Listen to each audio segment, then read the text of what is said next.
Today I'm going to make PUTO cheese, and these are the ingredients.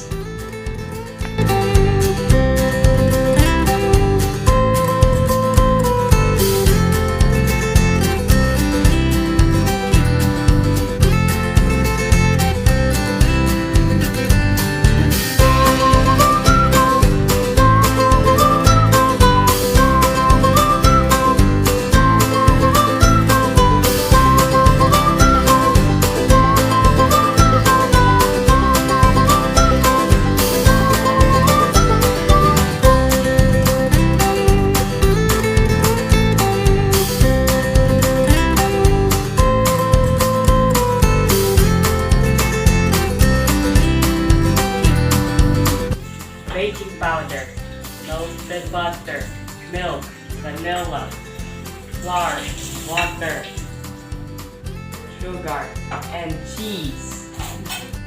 First, I'm going to sift the flour.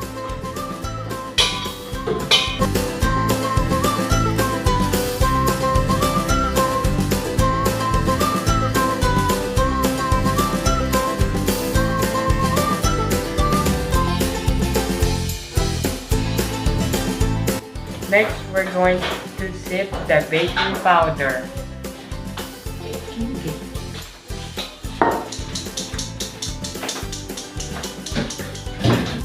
Next, we're going to add the sugar in the baking powder and the flour.